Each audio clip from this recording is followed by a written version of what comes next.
So good evening, everybody. I'm Sally Shuttleworth, Head of the Humanities Division. I'm delighted to welcome you here tonight to the first keynote lecture in our new series of Humanitas visiting professorships. We're going to have 10 visiting professorships in a range of areas, bringing leading practitioners and scholars to the university in classes and lectures which are open to both members of the university and the wider public. We're deeply indebted to Lord Weidenfeld, whose vision and energy have made the whole venture possible. And I'd also like to give our thanks to Eric Abraham, who's not only sponsored this chair, but worked closely with us on all details of the programme. I could not think of a better figure to inaugurate the series of Humanities professorships than our first visiting professor of drama, Athol Fugard, one of the leading political dramatists of our age. At a time when we all need to defend the arts and humanities, I can think of no better example than the outstanding career of Athol Fugard, representing the power of theatre to influence not merely individual lives, but the shape of nations. Starting in the late 1950s, his work in acting, writing and directing has helped transform not only the cultural and political environment of his native South Africa, but also political theatre across the globe. The power of those early plays, from Blood Knot from 1961 through to The Island and Master Harold and the Boys, has remained undimmed right through to his latest play, now playing at the Hampstead Theatre, The Train Driver. This has been greeted by great acclaim by the critics, the Daily Telegraph even suggesting that it's a work of rare grace, tenderness and fragile hope. Now, this is not the first event we've had this week with our wonderful new humanities professor. He's entertained us in series with playwrights. We've had screenings of films. There was a trip to the Hampstead Theatre to see The Train Driver with question and afterwards. And last night we had a most extraordinary event, I think. Athol, in conversation with his collaborator John Carney and Janet Suzman, talking about the difficulties and also, I think, the triumphs of managing to create political theatre under apartheid. And then the difficulties facing them once Nelson Mandela came into power. What do you do when, as John put it, the rhetoric of freedom is suddenly transformed into that very complex and difficult thing, the rhetoric of democracy, with all its possible permutations and compromises. Tonight, I hope that Athol Fugard will enlighten us a bit further and reflect not merely on those early days, but also on his entire career of 50 years of writing for the theatre. So I'm delighted to welcome Athol Fugard.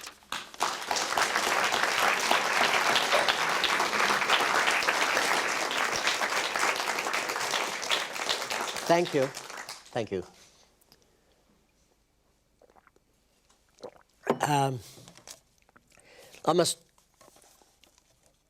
I cannot avoid starting, of course, without expressing my gratitude to Oxford University, to Lord Weidenfeld and to Eric Abrahams for what has been a remarkable experience for me.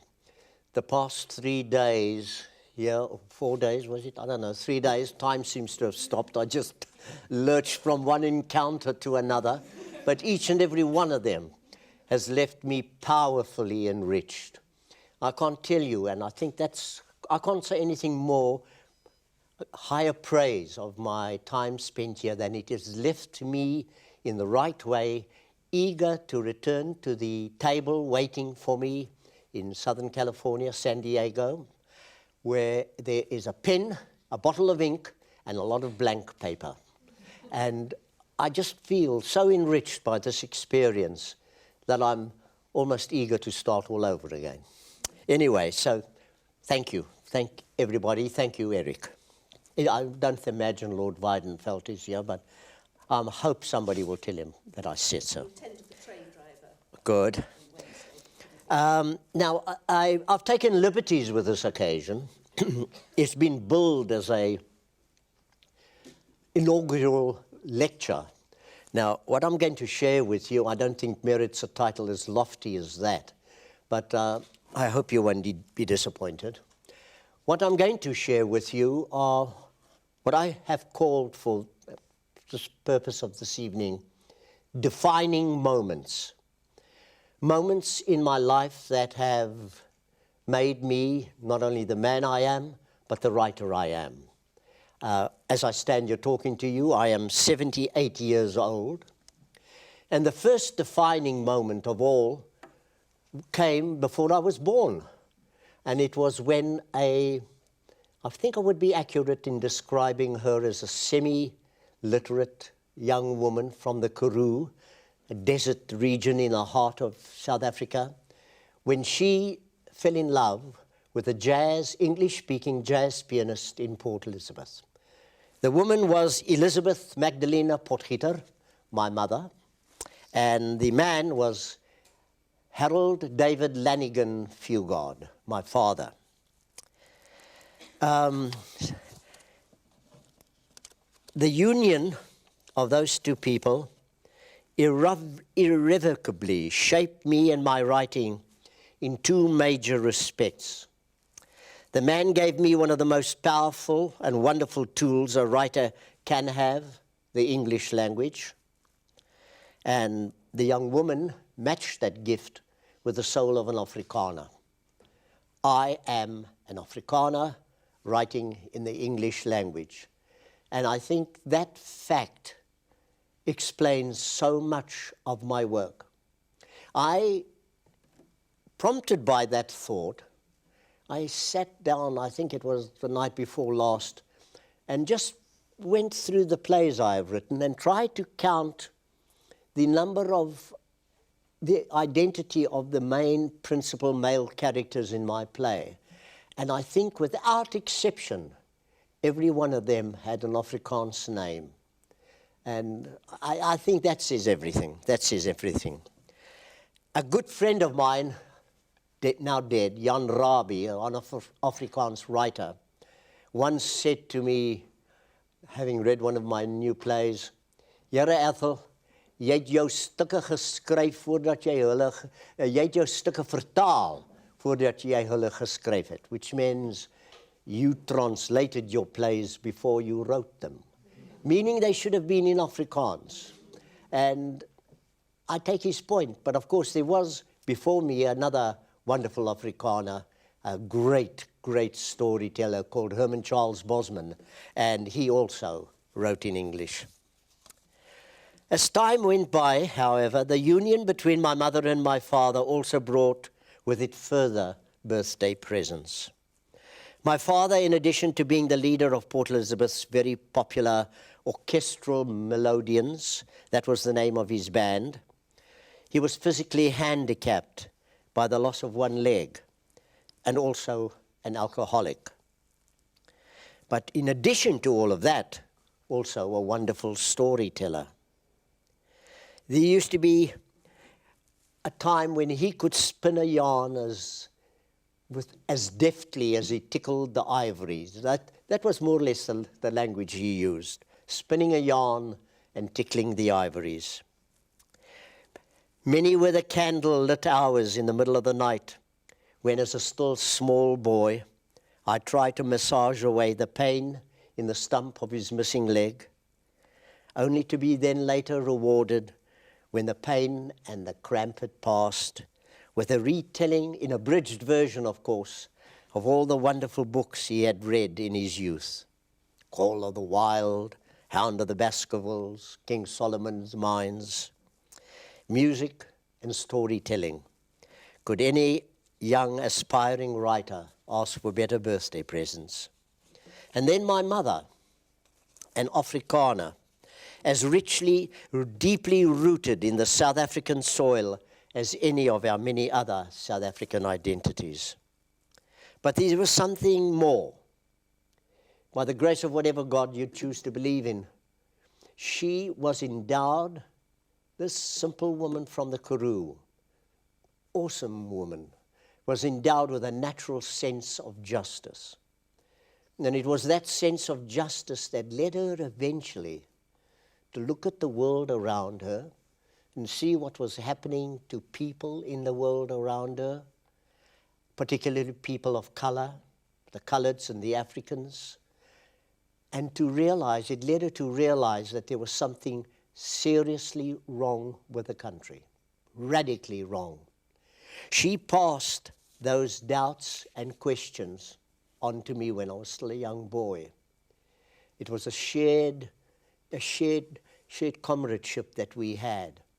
And if I have to look back and find the moment when I first started questioning the validity of the society in which I was living, it goes back to those times when we sat together in the St. George's Park tea room and talked about the country, talked about our feelings. But there were, of course, other prejudices, other forces at work on that little boy. I mean, we weren't cocooned, we weren't sort of isolated from the rest of society. And that society, using all the many forces at its disposal, was also trying to influence me, trying to load me with the prejudices and the bigotries that characterized South Africa in pre-colonial times, and then, of course, most notoriously through the apartheid years. In other words, the end result was a very confused and conflicted young boy who was heading for his own personal defining moment. I waited for 30 years before I was able to tell the story of that moment, and I did so in my play, Master Harold and the Boys. It records how, in a moment of intense and agonizing loneliness and confusion, a time of divided loyalties, I spat in the face of the most beautiful friend I have ever had. And I could do that because he was black, you see, and I was white. So I could do it. His name was Sam Samila, and he and another equally generous African man, Willie Kuchularinga, were family servants. Firstly, in the little boarding house my mother ran, my father's condition with his missing leg, his alcoholism, meant that it wasn't long before my mother became the breadwinner in the family. And then after that little boarding house, she acquired a little tea room in the St. George's Park.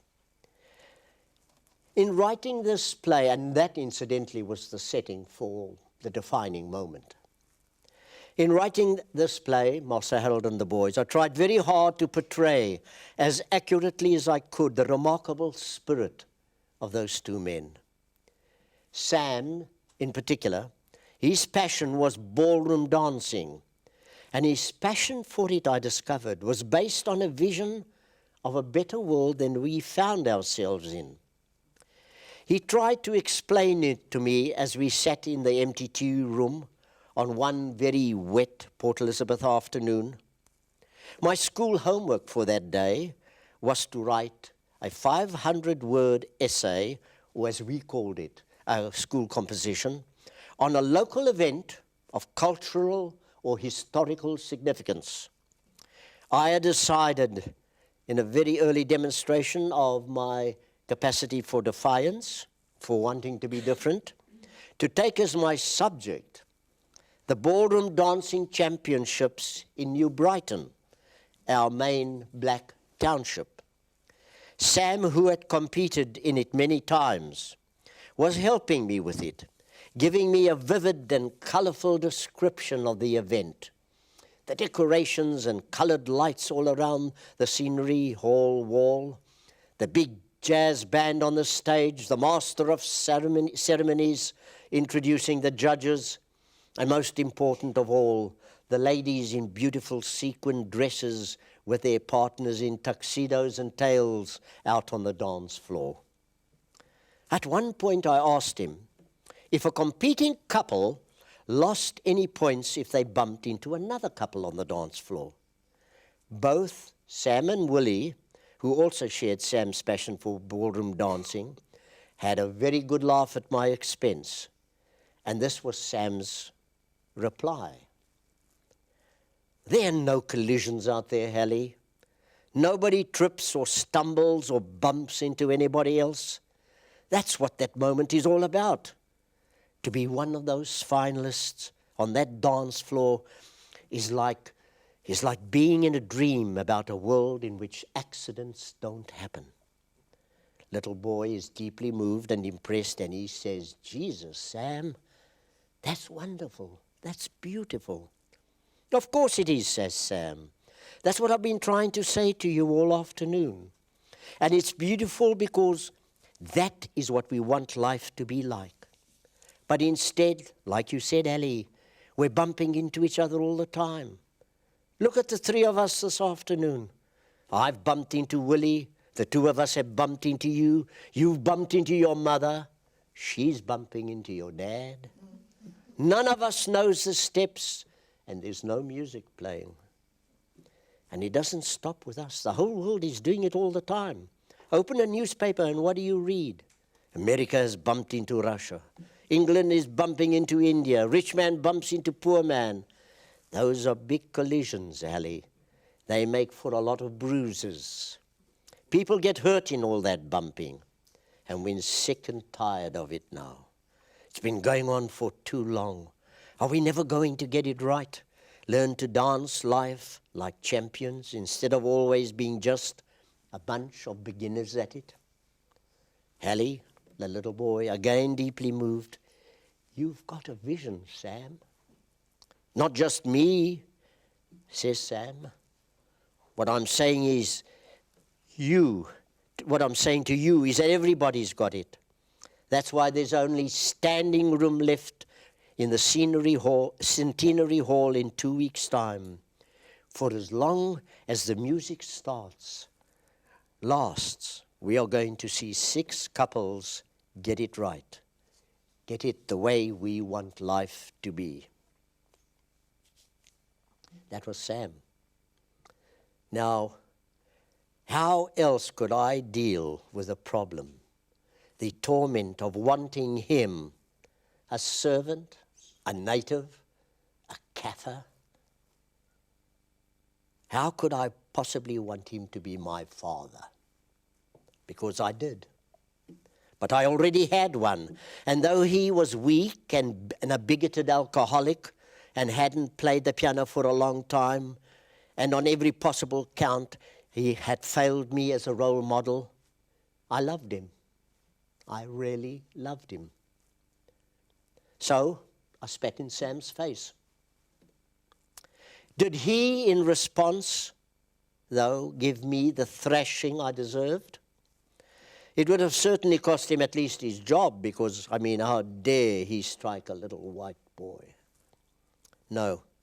Worst of all for me was not the physical blow I deserved but didn't get, but the look of deep pain in his eyes when he realized the damage I had done to myself.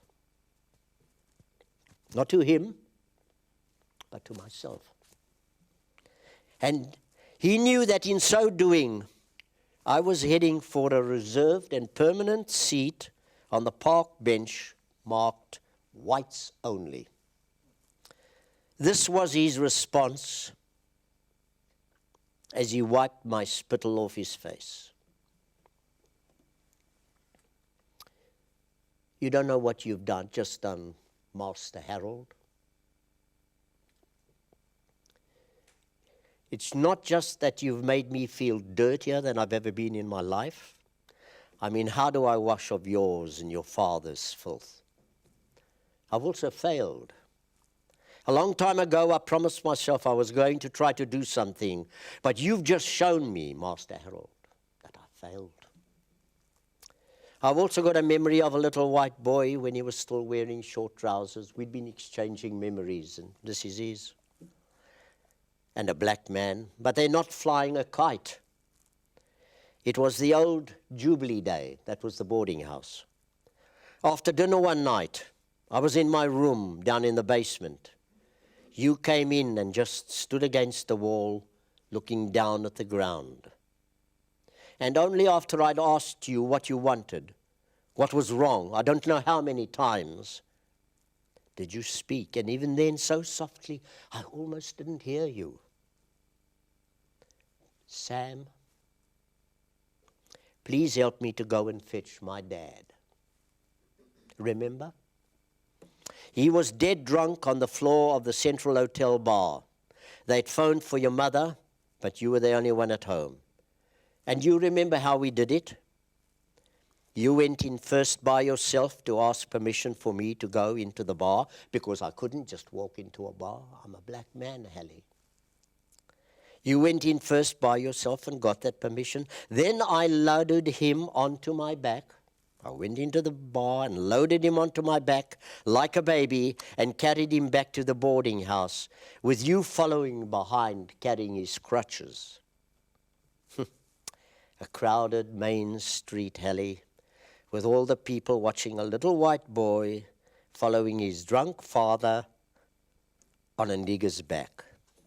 I felt for that little boy, Master Harold. I felt for him. After that, we still had to clean him up, remember. But he's your father. You love him, and you're ashamed of him. You're ashamed of so much. And now that's going to include yourself. That was the promise I made myself, Master Harold, to try and stop that happening. I move on, as did life. This venerable institution, Oxford University, good God, centuries older, is a good setting for my next defining moment. Is an appropriate place in which to share with you my next defining moment. Because it came in the third year at the University of Cape Town, where I was studying anthropology. They had been 3 very important and formative years in their own right, but it was a decision I took towards the end of the third one, which certainly merits the adjective defining. I can only describe as second grade the schooling that had led to me going to university. You will surely agree that when a passionate essay on butterfly hunting in the Amazon River Basin earns you a bursary to study motorcar mechanics, enough said. And I did for 4 years at the Port Elizabeth Technical College, which I did manage to survive, and which has since left me with a deep distrust of the internal combustion engine. Well, the less said about it, the better. It was my mother who got me to university. There she is again. She scrimped, scraped, and saved every last penny she could to get me there. She couldn't even afford the train fare from Port Elizabeth to Cape Town, so I had to hitchhike. You see, that young woman from the Karoo had come to the city with incredibly ambitious plans for herself. Marrying my father had abruptly put an end to those, because it was very soon obvious, and she realized it, that she would have to be the breadwinner or whatever, for whatever family lay in the future. So, as mothers often do, she invested her frustrated ambitions in me. I had to succeed and make my mark. And it certainly looked as if I was going to do it. A crop of class medals in my first 2 years in both philosophy and anthropology seemed to promise that. But while I was studying and genuinely enjoying my lectures, I had some marvelous teachers at that university, marvelous teachers. Professor Monica Wilson is a very famous anthropologist for people who work in that field. But whilst I was studying and genuinely enjoying my lectures and tutorials, another part of me by that point was playing very seriously with words on paper. At that time, mostly poetry, if I remember correctly. The writing of these words had been going on for quite a few years already. Perhaps it was that world without collisions that Sam and I tried to write about that was a sign of things to come. What sadly I can't remember is what it was that suddenly alerted me to the thought that the wonderful Bachelor of Arts degree that I would earn with the final examination, now just a few months away, was in fact a trap. Nevertheless, the realization that I wanted to be a writer possessed me so seriously for the first time and abruptly stopped my preparations for those finals. The decision I faced was quite frankly frightening, to leave university and see the world. That's what it's about. That is what writers are supposed to do, isn't it? The trouble was I had no one to turn to other than my mother, that wonderful woman who had invested all her frustrated hopes in me. For I knew only too well that she had. I needed someone then so much to give me courage, someone to say to me, do it. Fortunately, I knew where to go for that advice. And this is a true story. And it was just down the hill from the university, the Rosebank College of Music. It was in one of their soundproof booths that I listened to my then favorite, a recording of Beethoven's Seventh Symphony. At the end of it, I had the courage to write a letter to my mom and tell her what I intended to doing. Writing her that letter, a letter in which I tried to explain what it was all about, what was in my head, that I wanted to leave university before getting my degree, then hitchhike from Cape Town to Cairo because, after all, you must understand, Mom, that is what writers have to do. They have to see the world. And her reply, then go and see it, Ali. Elizabeth Magdalena Potgieter. That was the measure of her. So I saw the world, or just about. I did reach Cairo, and that was followed by a spell on a tramp steamer, the SS Gregor, in which I literally sailed around the world, both canals, Suez and Panama. And writing? Oh yes. I was hard at it on number 4 hatch every night after my shift on deck. I was writing the great South African novel that would rival Olive Schreiner's Story of an African Farm. Mine was going to be the story of an ambitious young Afrikaans woman from the Karoo who came to the city, educates herself, and marries, and makes all her dreams come true. I scribbled away furiously every evening on a folding card table, and as I said, on number 4 hatch, as we sailed along. The climax came one night when we were anchored in a lagoon in Fiji, where we were taking on a cargo of sugar. I settled down with a bottle of gin to read what I had written so far. Drunk as I was eventually, by the time I reached the end, I still knew that it was very, very bad. So I threw it overboard. I watched a whole stack of pages just floating away. But it's also, I think, a little measure of a very important quality that has been, quality that I've developed, which is self-criticism. You know, starting to write and tell South African stories for the stage in that South Africa, the South Africa of that time. Well, it was, yeah, I had to rely on my own judgment. Now, what have I got? Drunk as over. There is no record of it, on my first attempt, other than that memory. But it remains for me a very important effort, and more than just a hint of what lay ahead in my playwriting. For if there's one thing in the 20 or so plays that I've written that I feel I am justified in taking a measure of pride in, it is the gallery of portraits of strong women that I have drawn over the years. Hester Smith, Millie Jenkins, Leona, Gladys Besaidenout, Miss Helen, Hildegard of Bingen, Veronica Jonkers, all strong, beautiful women. And they all owe their life well, whatever life you can think that characters in a play have, they all owe their life to Elizabeth Magdalena Potgieter, my mother. So it was a chastened but still determined young would-be writer who signed off when we offloaded that cargo of sugar in Greenock in Scotland.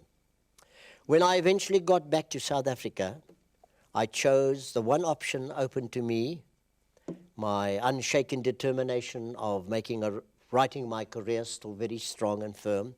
I first freelanced as a cub journalist for an evening newspaper, and then eventually landed a full-time position on the news team of the South African Broadcasting Corporation in Port Elizabeth, my hometown. That eventually led to a position in Cape Town, and it was there that the next defining moment came along. Since I've been talking about strong women, I have another one to add to the list. But this time it's not in the realm of fiction, but that of very real life. Her name, when I met her, was Sheila Mary du Plessis Meyering, and she is now Sheila Fugard, novelist and poet. I know with absolute certainty, ladies and gentlemen, that I would not have been here with you tonight talking to you as a playwright, or as anything else, for that matter, if it hadn't been for her. She was a young actress when I met her, and was responsible for me realizing that there might be another option other than the prose and poetry I was trying to write. I knew absolutely nothing about theatre or the craft of playwriting. It was however impossible not to consider such an option, as I accompanied her on the usual round of auditions that go with the life of a young actress, and listened to her talking about the plays she admired and wanted to act in. What passed as theatre in South Africa in those days was just a bloodless reproduction of West End drawing room comedies and dramas with the occasional nod to a classic. It was in fact for an audition of Oedipus Rex, at which Sheila was trying for the role of Jocasta, that I was pulled out of the gang of boyfriends and the husbands hanging around and made to audition for one of the old shepherds. She didn't land Jocasta, I landed the shepherd. To my astonishment and Sheila's, I got the role, and eventually also for my very first review.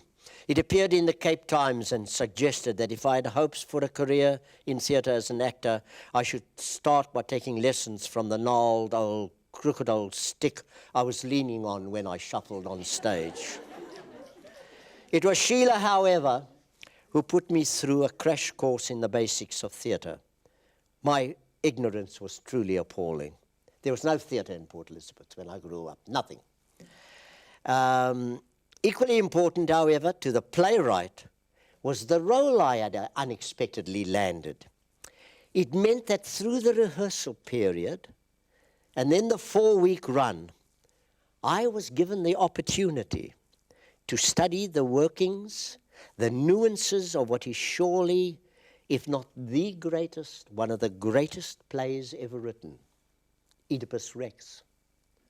It is then, and as a result of this first experience, no accident that so many of my plays, and I never set out to do this consciously, but so many of my plays tell a story within the parameters of the 3 unities. The Train Driver is a perfect example of that. One setting, real time, virtually, 2 characters, 1 plot, 90 minutes. 80 minutes in the case of The Train Driver. One of the many things that Sheila and I had in common, apart from what I've just shared with you, was a sense of the extraordinarily rich and important fund of South African stories waiting to be told, and how, with 1 or 2 minor exceptions, they were totally absent from the South African stage. We felt strongly that theatre should be representative of all the racial groups in our country, not a whites-only preserve, as was the case in those days. This led us to forming a small amateur theatre group in Cape Town, for which we both wrote one-act plays. We also directed and acted in them. We felt, however, that the real challenges lay in the faster and more dangerous climate of Johannesburg. I gave up the last full-time job I would ever have, and Sheila did the same. We bought an old Jeep station wagon and travelled north. Once there, a series of coincidences led us to the famous township of Sophiatown, which had been targeted at that time by the nationalist Afrikaner government as a black spot in a white world that needed removal. The bulldozers were already at work on Sophiatown when we got to know it. Most important of all, though, Sophiatown was the home of a group of young black writers, all of whom have gone to contribute to the foundation of black writing as it exists now in South Africa.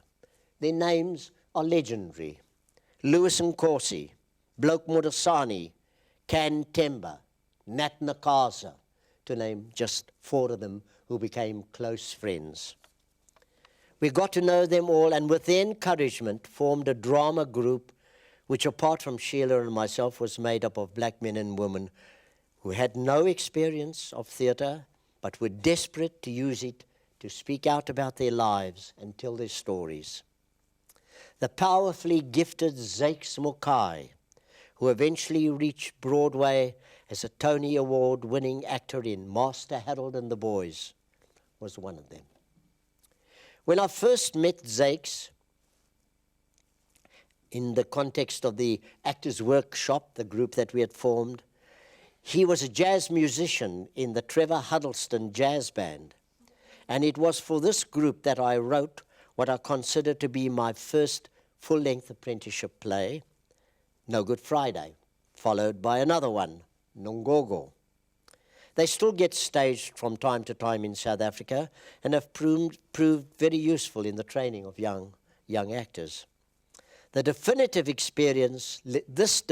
experience led to a trip overseas where Sheila and I tried unsuccessfully to gate crash London theatre. Both the Royal Court and Joan Littlewood's East End Theatre turned me down as a stagehand. It was Sheila who kept us going by working in a typing pool at Marks and Spencer's, while I, in addition to house cleaning jobs, returned to prose and wrote a novel set in Sophiatown, which I called Tsotsi. I saw the original manuscript again a few years ago. The bulk of it was handwritten in ink on the blank page, on the back of catalogues of Cyril Lord carpets, another of Sheila's typing jobs. And then one evening in London, during that period, it was a bedsit Hill, Finchley Road, the landlord of our little bedsit came upstairs with a copy of the evening newspaper. On the front page was the now famous photograph taken by Peter Magubane of the scene after the police had opened fire at Sharpeville. Sheila and I were shattered. A combination of that massacre and the impending birth of our daughter, Lisa, made us feel very alien in London and compelled us to send us back to Port Elizabeth and a very changed South Africa. My mother took us in during Sheila's pregnancy, while I sat down and wrote my watershed play, The Blood Knot. The play was a surprising commercial success in South Africa and suggested for the first time that South African stories did have a place on the stage, and that I might be able to earn a living, in fact, as a playwright. I might just add that I also directed and acted one of the 2 roles, while Zakes Mokai gave a quite extraordinary and definitive performance in the other. One of the happiest memories of my life in theatre is when Zakes and I recreated those roles on Broadway, on a Broadway stage 25 years later. The local success of that first production, however, was so great that the play actually made it to a London stage, that of the Old Arts Theatre. But in a classic display of misplaced erudition and complacency, Kenneth Tynan tore it to shreds.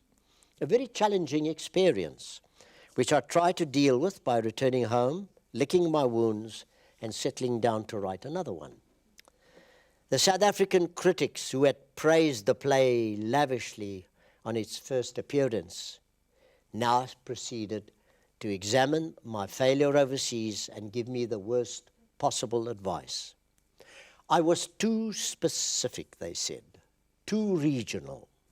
I had to realize that if I wanted to succeed overseas, I should write for a broad, general English-speaking audience all around the globe. Well, I'm sure you know that that is bad advice. Fortunately, my instincts got the better of me, and I ignored them. But the director of that failed London production was the American John Berry. He had been blacklisted during the McCarthy period and had gone into exile in France. He believed very strongly in the play and was determined it should have a second chance. That happened when he was able to persuade the First Lady of New York's off-Broadway theatre, the famous Lucille Lortel, and she deserves her fame. She was a wonderful woman, wonderful theatre personality. She persuaded her to produce it.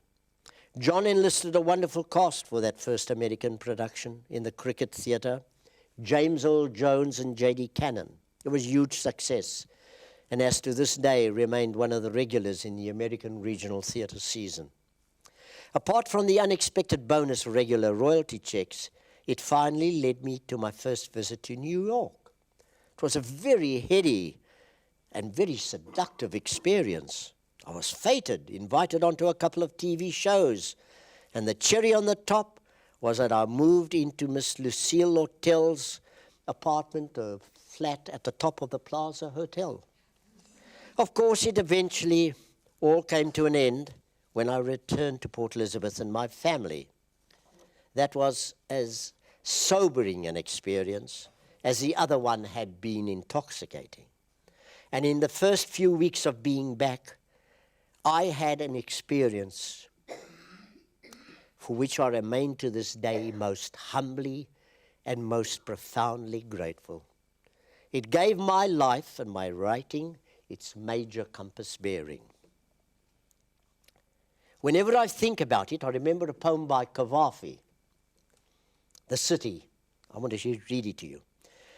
You said, I'll go to another country, go to another shore, find another city better than this one. Whatever I try to do is fated to turn out wrong, and my heart lies buried like something dead. How can I let my mind moulder in this place? Wherever I turn, wherever I look, I see the black ruins of my life, yeah, where I've spent so many years, wasted them, destroyed them totally. You won't find a new country. You won't find another shore. This city will always pursue you. You'll walk these same streets, grow old in the same neighborhoods, turn gray in these same houses. You'll always end up in this city. Don't hope for things elsewhere. There's no ship for you, there's no road. Now that you've wasted your life here in this small corner, you've destroyed it everywhere in the world. In my story, the city is not Alexandria, but Port Elizabeth. Sheila and I were walking down the notorious Jetty Street one evening. We'd left our infant daughter with my grandmother so that we could go to the cinema. Oh, not my grandmother, my mother, my daughter's grandmother. It led to the harbour, this road, Jetty Street, led to the harbour and catered for the appetites of sailors who were looking for a good time. We were on our way to one of the two cinemas there. It was fairly crowded at the time. It must have been a Saturday night. And I accidentally walked into a very drunk coloured woman. The contact with her made me wince with disgust. In addition to the foul smell of alcohol and an unwashed body, her face was bruised with one lip split open and still raw and bleeding from a recent beating. Her dress was torn and one breast was hanging out in full view. She was quite simply, people were laughing at her and the foul language coming out of her mouth. At that moment, she was quite simply the ugliest human being I have ever seen, and epitomized what I saw as the sad and joyless world I had returned to after the glamour and bright lights of Manhattan. My immediate response was a silent but bitter, resentful voice within me. Are you all I get? Are you the best Port Elizabeth can give me? Another calm voice spoke up immediately. Yes, I am all you get, so love me.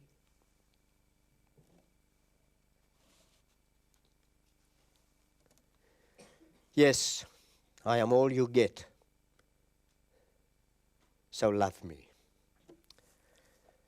Not long afterwards, when Sheila, Lisa, and I had escaped from that Bird Street flat which was our first real home and which we shared with my mother, to the little fisherman's cottage in the seaside hamlet of Schoenmakerskorp, I made an entry in my notebook that was an echo of that Jetty Street moment. I have said, and this is the notebook entry, it was in August 19, I think Sheila and I worked it out, must have been 1963, 1964, something like that. I have said often enough in company, in interviews, that to leave South Africa on a one-way exit permit, because that is what the government wanted to do, they'd identified me as a dissident voice, as somebody who was making trouble within the state and would like me to get out of it. I've known it was so, but until this afternoon, I never felt out exactly what would be involved if I did leave the country. I didn't need to, I suppose, because it is the truth that to leave this country is unimaginable. Anyway, a walk with Ozduck, that was my dog, in the bush this afternoon, ended up on a high sandy ridge, almost a dune, where the harsh grey scrub was cropped close to the ground because of exposure to the powerful southwesters that came blowing in. One was blowing at the time, long, clean, and cool. In the distance, the sea brilliantly blue and settling down after 3 days of rough weather. But it was that scrub underfoot, the nameless, deformed little grey bushes, half their roots exposed by the shifting sand. The thought that I might possibly one day never again walk over them in that silence, that innocence. There was a keen pain, an intolerable sense of loss at the thought. Then tonight, talking to Sheila, telling her that the idea had come to me yesterday at the stable, that my life's work was possibly just to witness as truthfully as I could the nameless, the destitute of this little corner of the world. That is what could be lost, those little grey bushes in the shifting sands of the dune. And so I ended my entry for that day in my notebook with a quote from the American poet Olson. I have no longer an excuse for envy. My life has been given its orders. The seasons seize the soul and the body and make mock of any dispersed effort. The hour of death is the only trespass. No longer any excuse for envy. My life had been given its orders. Love the little grey bushes. But to go back in time, we come to defining number 4. It was during the period when I was writing Hello and Goodbye after the success of Bloodknot that a knock on the front door of Bird Street flat one night announced the arrival of my next defining moment. It ushered into our lives because they had as great an impact on Lisa, my daughter's life, as they did on Sheila's life, and certainly on mine. Ushered into our lives 3 African men and 2 women from Port Elizabeth's main black township in New Brighton. Norman and Mabel Nchinga, Mulligan and Mkwana, welcomed Duhu, and Nomhle and Konyeni. They had read all about the local boy who had made good by writing a play called The Blood Knot, and had come to ask me to help them form a drama group. It was positively the last thing I wanted to do at that moment. When it comes to work, I have a one-track mind. Multitasking is truly something I am incapable of. I surrender myself totally to the tyranny of the blank page in front of me, and perhaps I was still smarting also from Mr. Tynan's attack. Through this, Norman and Chinga, as spokesman for the group, tried to explain to me how much New Brighton needed a drama group. Even as he was talking, I'd begun formulating my, sorry, but I'm just too busy at the moment, maybe sometime in the future. When Norman eventually ran out of words, Mulligan took over, and then Mabel, all of them in fact trying to add weight to their petition. But still, as I listened with badly concealed impatience, I realized I was listening to and witnessing a kind of hunger I'd never seriously thought about in the context of South Africa of that moment. A South Africa that was being silenced, gagged, suffocated by the draconian laws of apartheid. That such voices were desperate to be heard. They wanted to be heard. They just wanted to speak. I mean, can you imagine what that must be like? Not to be able to say or to talk about or to protest what is happening to your life, to you in your life. That was what they were dealing with. I'd never seriously thought about it by the laws of apartheid. At the end of the evening, I said I would think about it, and we agreed on another meeting a week or so later.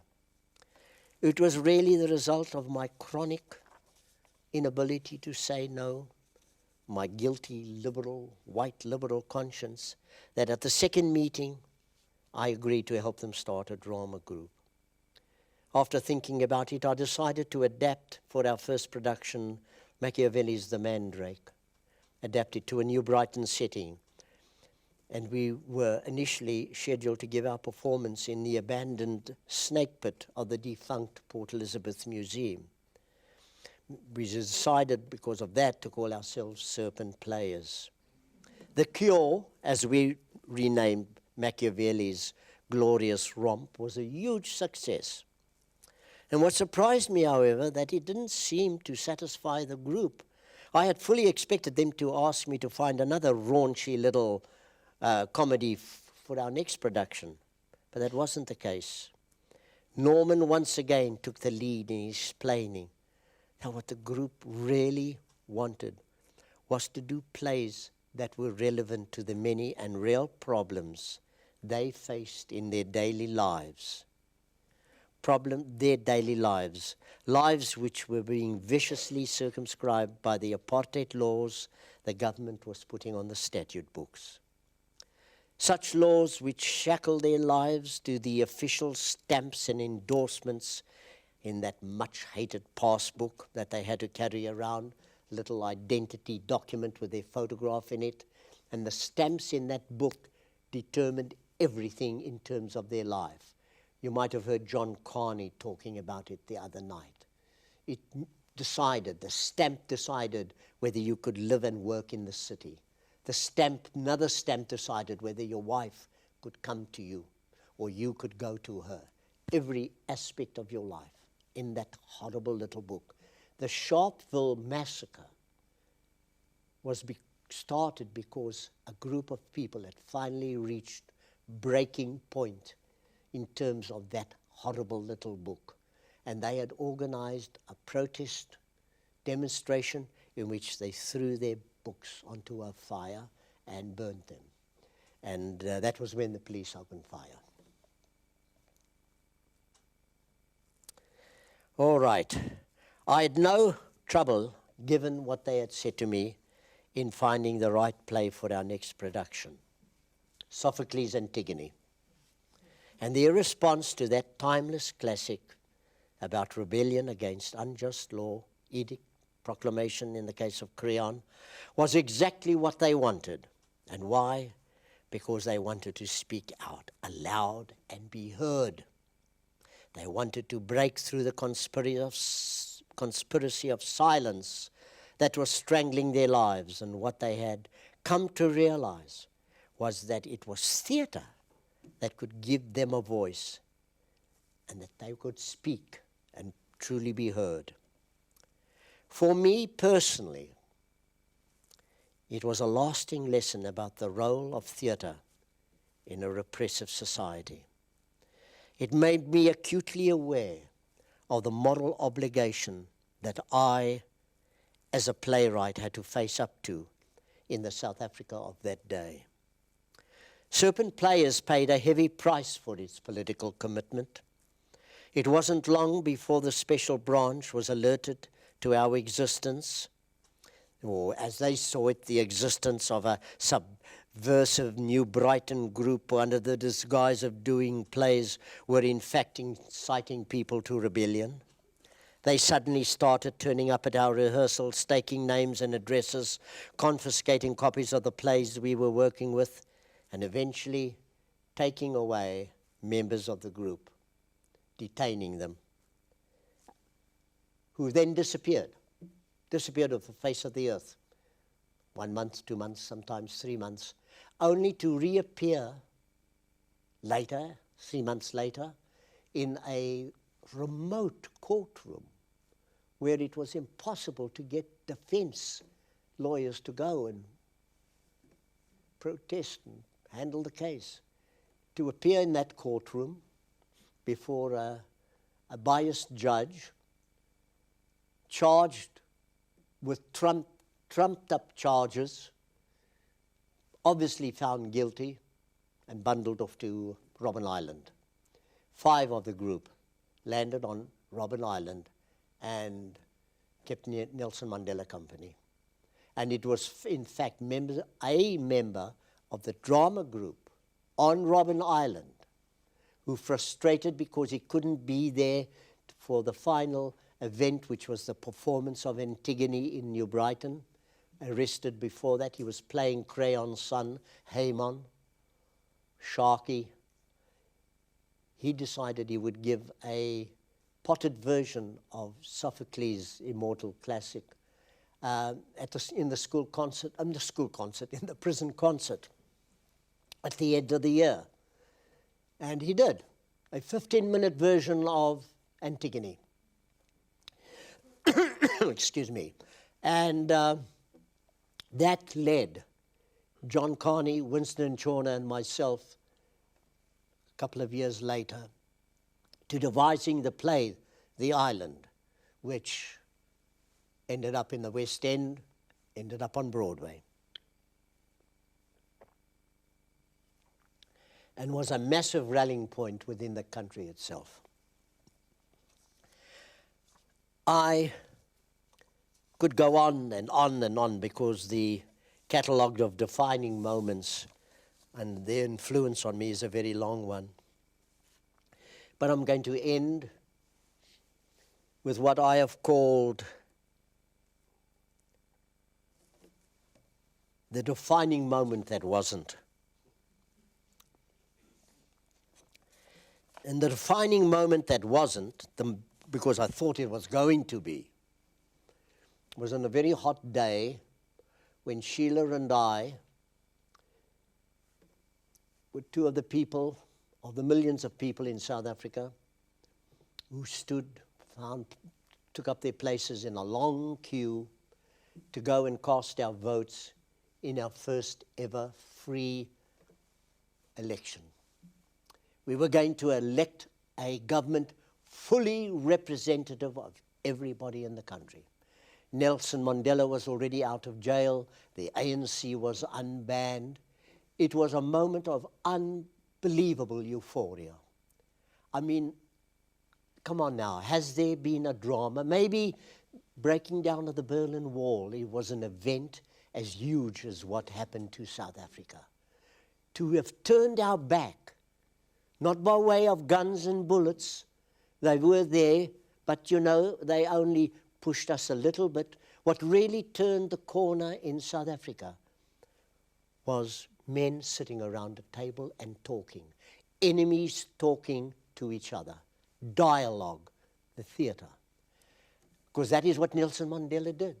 When he walked out of jail, having lost 27 of the best years of his life, he sat down with his jailers and said, let's try and work this out. I mean, you don't get it better than that. You don't get it better than that. And for me, that was surely going to be a defining moment. I mean, there it was. You know, what one had dreamt about. One had thought would never, never happen. And I was quite prepared to realize the price I was personally going to pay because of that moment was to be South Africa's first literary redundancy. I mean, what use was I going to, I had a bunch of tools that, knew how to make plays during the apartheid era. What about this new South Africa? It was a time to pass on the baton and to a generation of new young writers who would take a different path, go a different way. And I really thought that. And I'd be free to maybe play with the novels that should have been written and the poems that should have been written. I don't know. I was prepared for anything in my life. It really was extraordinary. And I did go on to do one little private celebration of my own by writing a play called Valley's Song.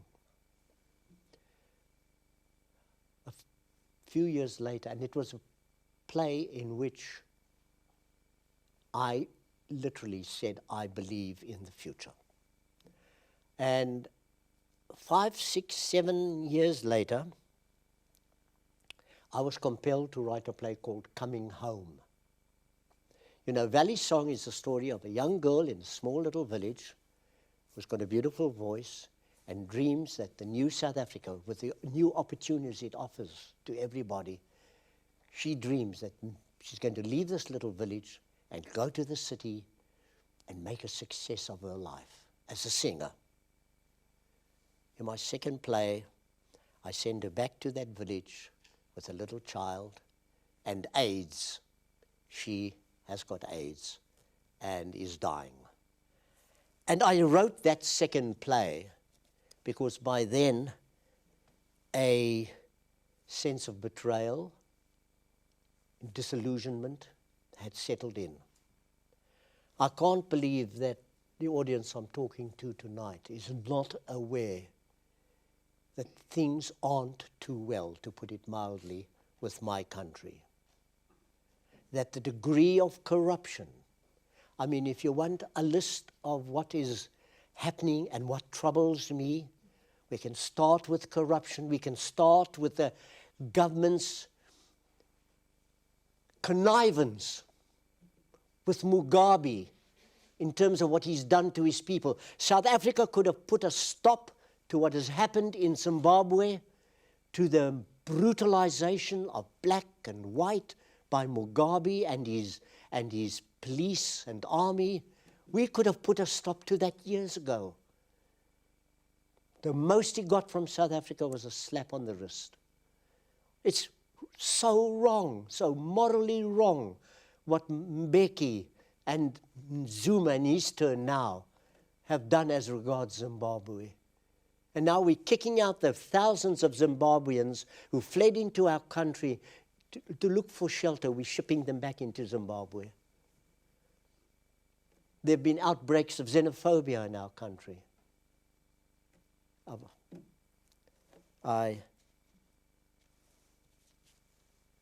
Hard times. And what I realize, and that is my last note tonight, ladies and gentlemen, is that the new South Africa tragically needs the vigilance of writers, every bit as much as the old one did. Thank you.